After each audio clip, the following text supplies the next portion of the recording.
Imagine turning up one day to work to discover that everybody else had been given a new sense. Let's imagine they could mind read. Now imagine that for some reason, you had been excluded from this upgrade. And worse still, the job you were doing had to have this new sense. In a way, that's what happened to me. My first full-time job was as a studio engineer with BBC Network Radio.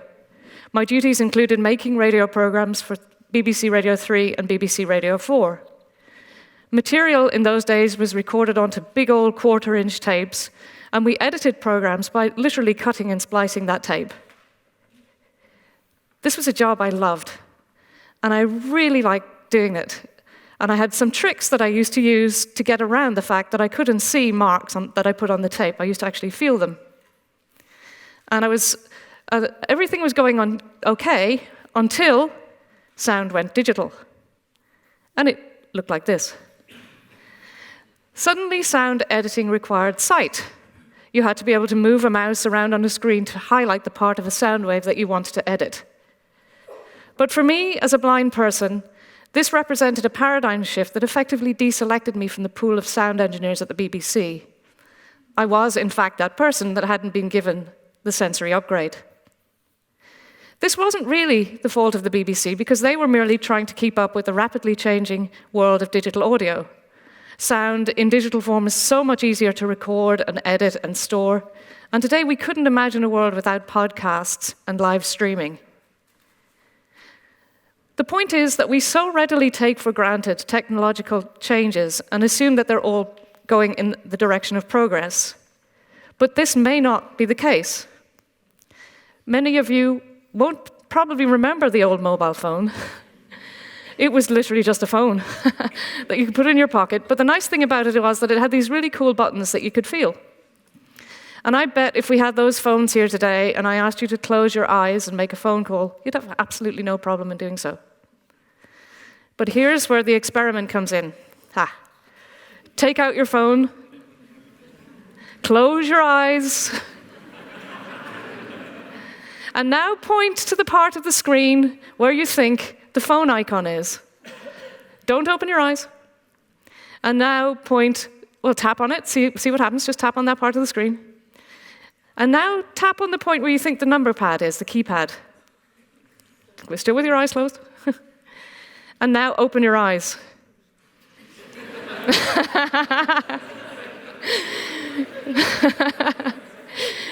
So you see, this is the challenge that is faced by most of us as blind computer users. Every time a so-called improvement comes along, it materially affects the way that our digital environments function. And the question is, what do you do if you're a member of a species that is not favored by the process of natural selection in this digital age? Well, you can either lie down and die, like the dodo, or you can be a bit like a raptor, and you can evolve into a bird, and you can learn to fly. I decided I was going to be a raptor. And I flew all the way to California, where at Stanford University, I found the Center for Computer Research in Music and Acoustics. And there was a whole community of people thinking very deeply about the future of digital sound. And there also I was introduced to a mechanical engineer named Brent Gillespie, who was working with this really cool new technology called Haptics. And Haptics, for those of you who have never come across it, is a way of feeling virtual objects using the sense of touch. And these objects can be generated by a computer. So imagine, and so Brent and I realized that this might be a way of getting around our problem with not being able to access sound waves. And our first prototype, the moose, was born. Doesn't look like a moose, but it is in fact a mouse. And what happens as you move the little handle of this device around is that you feel the edges of buttons and icons and menus, and they kind of feel a little bit sticky. So for somebody like me, I can actually find those things on the screen. But the moose had one problem, which is that if you can see and you have a model on the screen and you're feeling it using one of these devices, you're okay.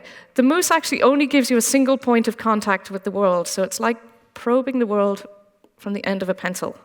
So if you want to figure out the shape of something, it takes a while. And if you can see, that's not a problem because you often have a visual representation of what you're feeling as well. But for a blind person, obviously, you're going just using this probe to figure out what the shape of something is, and that you have to do over time. So for all those reasons, the moose was certainly a huge step forward, but it wasn't the solution. But that's not where the story ended. Both Brent and I graduated and went our separate ways, so the moose, in a way, came to a stop at that point. But 12 years later, I took a faculty position at the University of Michigan, and Brent Gillespie was there now working as a professor in mechanical engineering. And over a cup of coffee one day, when we were reminiscing about the work on the moose, he happened to mention that he had found a way to make bubbles move up and down inside a soft, flexible membrane. And we got to thinking. We got to wondering whether this might be a way of solving a problem that had plagued developers of Braille displays for years. Basically, Braille displays are typically like this one. If you can see it, they're just a single line. This one only has 18 characters. But what we really want to get to is something that's a full page, so you can read a Braille display like you read a book. The challenge that we're facing is how do you pack dots and the means for moving all of those dots up and down tightly enough to make a whole page of refreshable Braille. These devices, like the one I just showed you, cost, and we also want to do this at a price that blind people can afford, because these devices typically cost between £2,000 and £5,000. So just think about that for a moment. Imagine paying £2,000 for a computer screen that only displayed 18 characters at a time.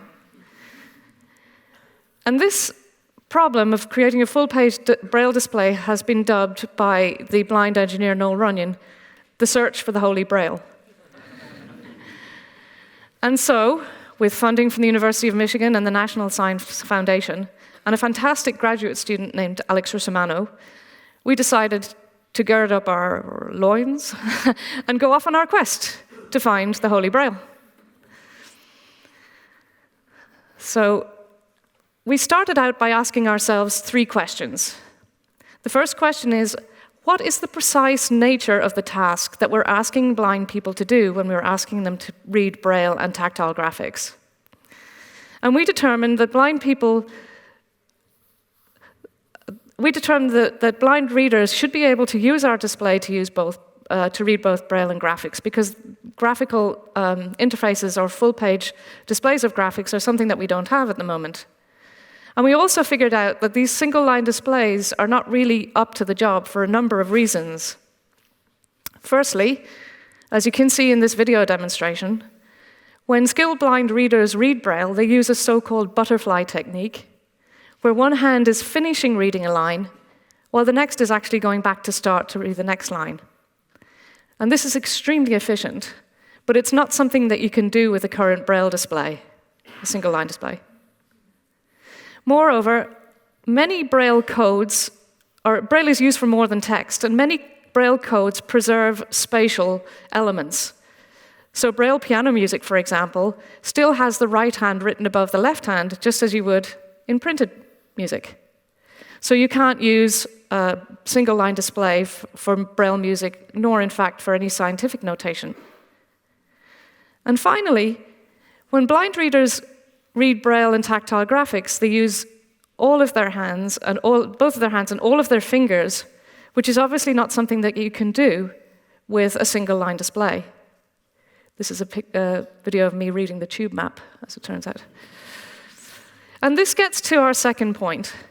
If we're going to design a new Braille display, what are the sensory and motor capabilities that the user or the reader is drawing upon when they're reading Braille and tactile graphics?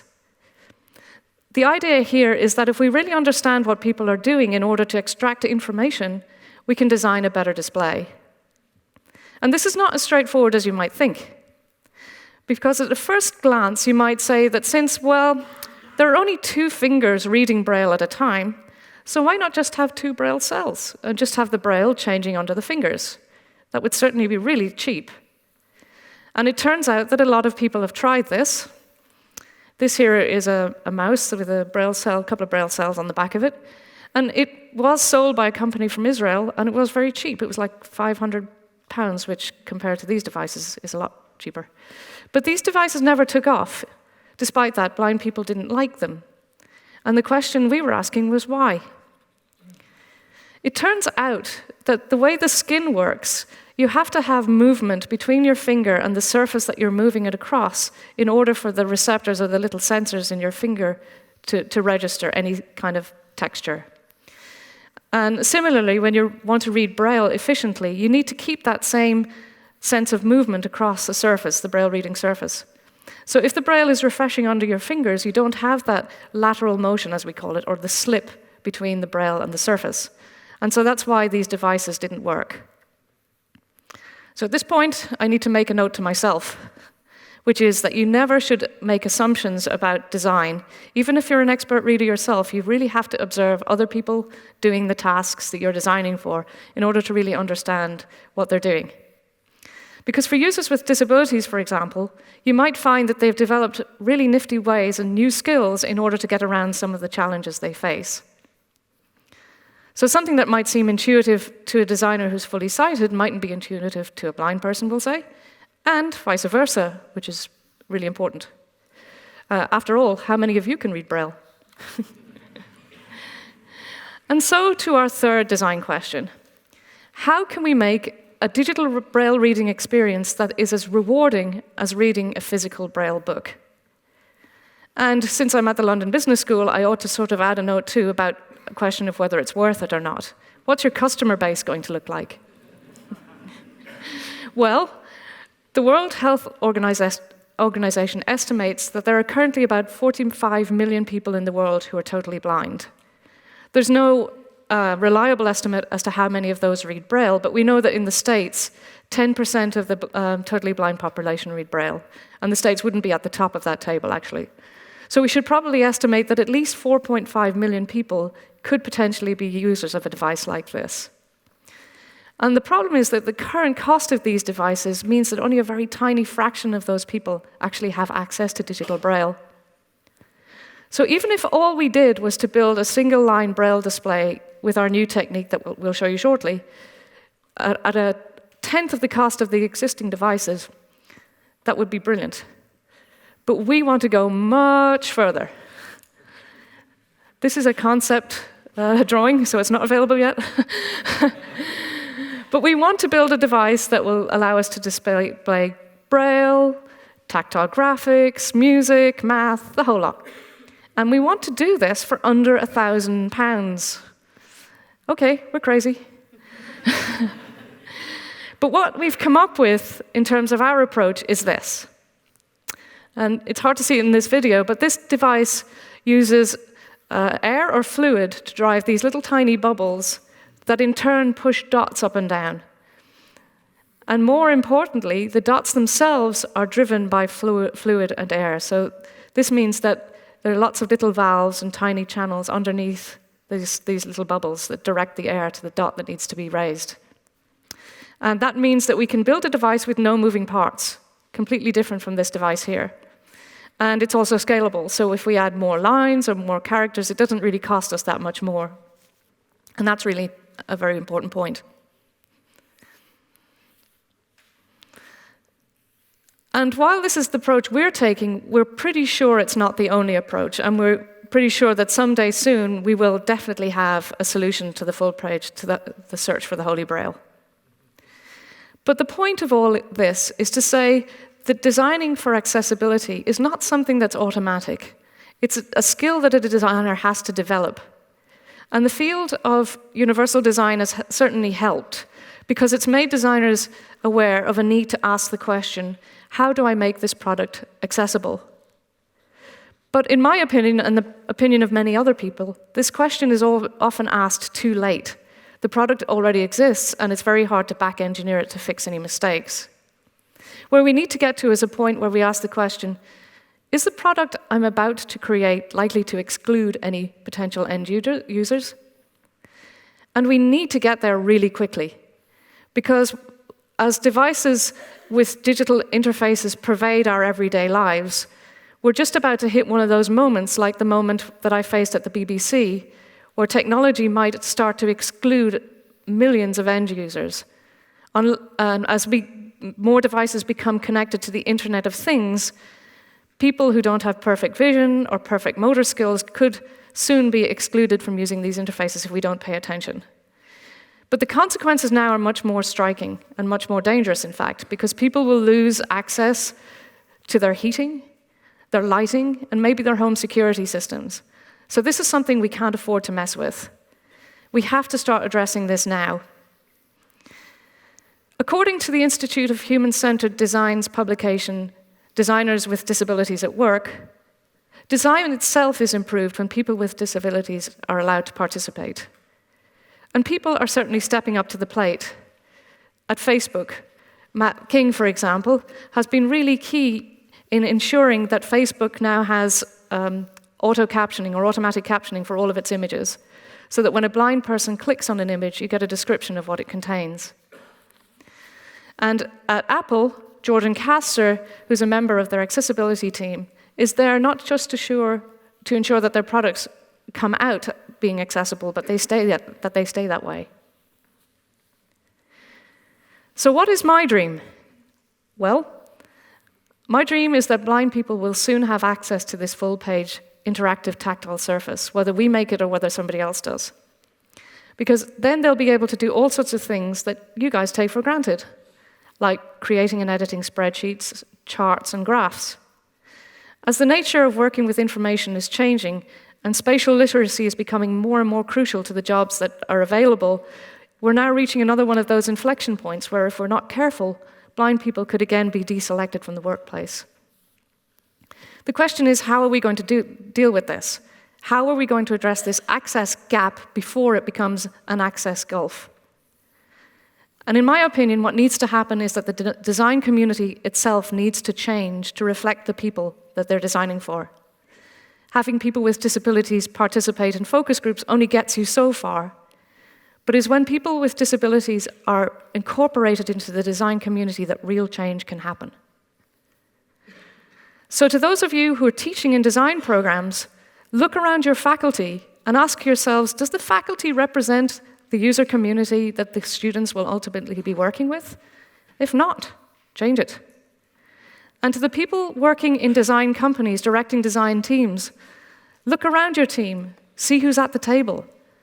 If the people who you're designing for are not represented, then fix it. And to people with disabilities, reach out, step up, and ask to participate. This is how we will help each other to survive in this rapidly evolving digital world. Thank you.